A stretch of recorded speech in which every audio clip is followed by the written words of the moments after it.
bloodsuckers out there? It's your two least favorite Chicago uncles back here for Cinephellas. I am Logan Myers. That's my good blood-sucking mate over there. And I'm Henry Hill. What is going on, everybody? We've got a really good movie to talk with you all about tonight. We both hit the cinema this past weekend. We saw the number one movie in America. That's right, it overtook Minecraft to get all the way to number one.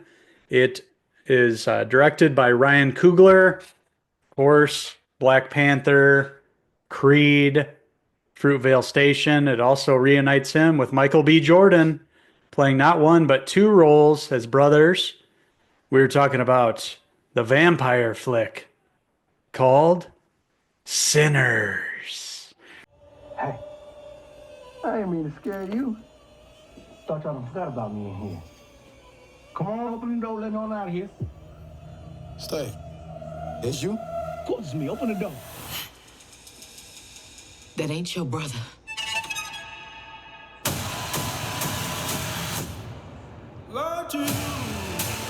That's right. Our good mate Ryan Coogler is back at it, writing and directing this brand new film that everyone is talking about. A movie that I watched zero trailers for and went into this movie with fresh eyes. I knew the basic gist of it, but yeah, it goes to some really dark and peculiar places in this film. But the setup of the film has to do with this family down south. But the young kid is, blues guitarist, singer, has real talents. His cousins show up in town, back to their home turf after being, mobsters in Chicago, having to deal with Capone. They make it back home with a bunch of money to buy up this place. They want to make it into a juke joint, kind of a nightclub sort of place where go dancing, having fun. This takes place back in the 1930s, so very much a period piece in terms of like set design, costume design, everything looks like back in the day with old blues music, and it really sets up really cool and I think unique atmosphere in this film. Yeah, I love the atmosphere of this film, the look of it.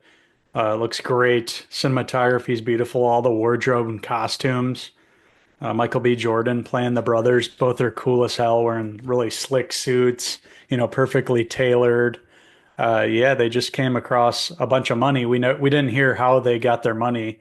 That's kind of kept mysterious in this. You can kind of use your imagination to figure it out.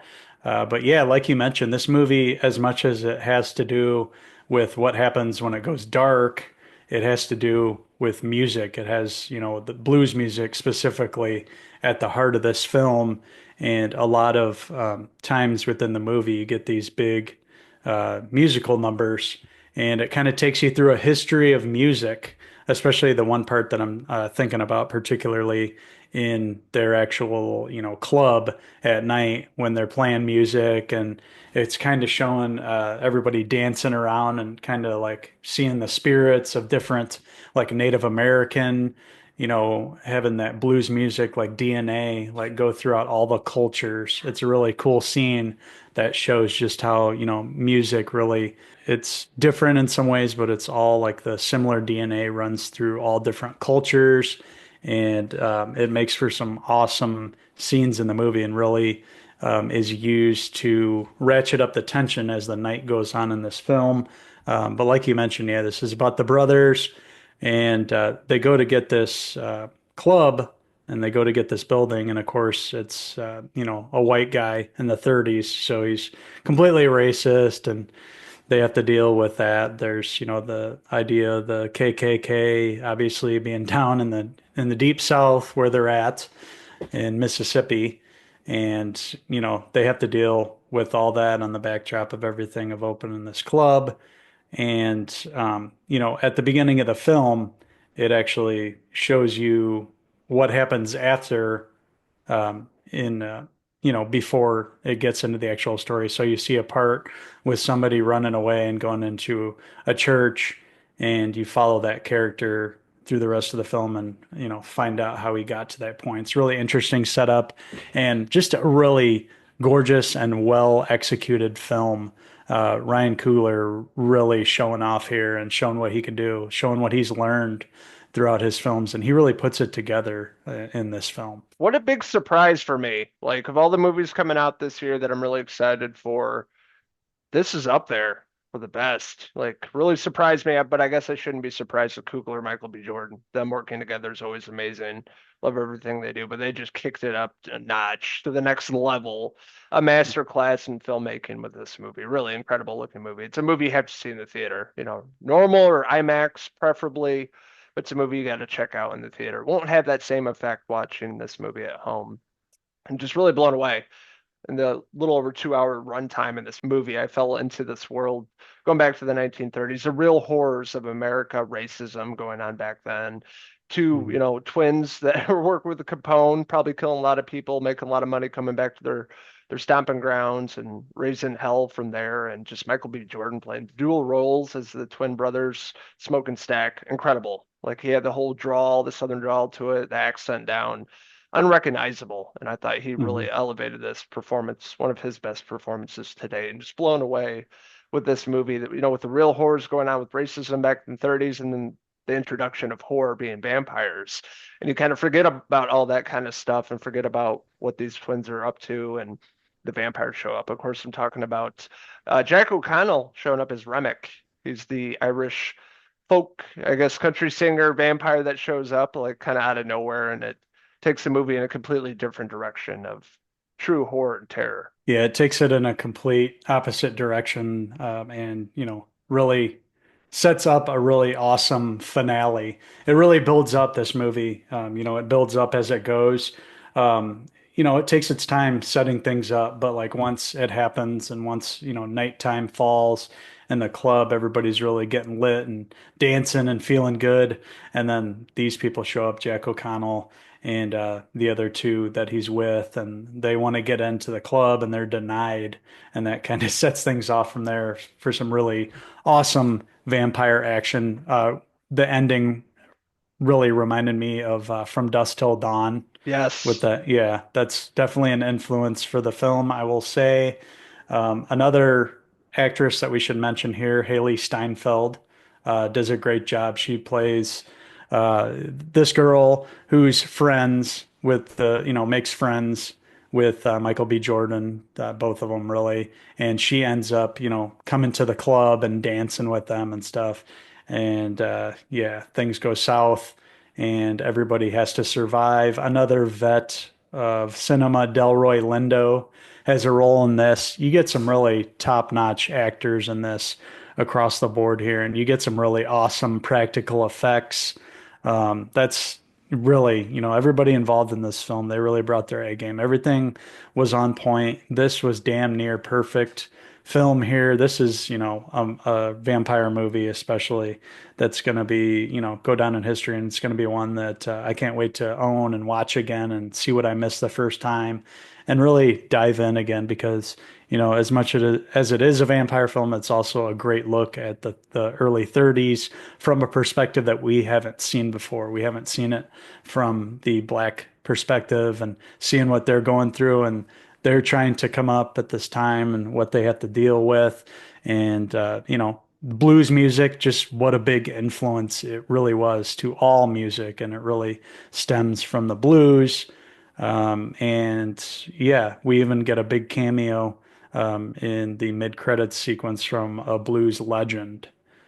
So I was blown away with this film. This was an amazing cinematic experience. I wish I would have saw it in IMAX. I know that the aspect ratios change, so especially if you're in an IMAX theater, this is the way to see it. So if it's playing near you in IMAX, I would definitely recommend this. The sound design, the score, the music, everything. Everybody really brings their A game and knocks it out of the park. I had a blast with this. This is one of the best films that I've seen this year for sure. I was blown away by the R&B singer, songwriter Miles Catan or Catton, how you pronounce it, playing Sammy, the focal point of this movie. They kind of foreshadow in the beginning of the movie what's going to happen. You find out what exactly happens to him as a preacher's son of going down the wrong paths, kind of looking at it like selling your soul to the devil and having to do with Hmm. music and how music was looked at back then, blues music too. And it had a lot to say. It was a huge, backdrop to this movie was music. And that whole scene you're talking about, not giving too much away, was the best shot of the movie. Different decades and the cultures all intertwined in this whole amazing scene there at the club there. everybody dancing, having a good time. It had a lot to say in this movie. Two aspects of horror in this: the real life horror going on in the world back in the 1930s, and of course, the vampires being thrown into the mix. This is like a 1930s From Dusk Till Dawn. That's what it reminded me of, and I really appreciated it. This is a movie you don't want to know too much about. Just go and have a great time. See this in the biggest screen possible. And I think everybody out there will enjoy this as much as we did. Ryan Coogler's best movie to date, in my opinion. And I can't wait to see where his career goes. Of course, Michael B. Jordan, incredible as always, playing two dual roles. And honestly, I hope this movie racks up some Oscar awards. Best screenplay, best directing. I really hope so, bringing horror back to the Oscars. Blown away by this movie. Wife and I both had a great time with this. Walked out of the movie theater smiling, talking about it for days. And just, there's so many things they throw at you in this movie. Really impressive. Stick around for the mid-credit scene, as you were saying. Big cameo there for a lot of Chicago folks. So that being said, I'm going to give Ryan Coogler's Sinners, playing in cinemas across the world, in number one.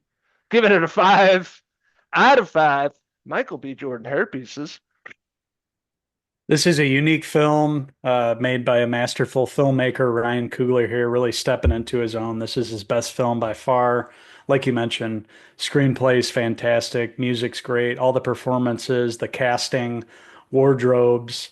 I loved how they captured this period of time and, made it a vampire film at the same time. It's pretty epic stuff here.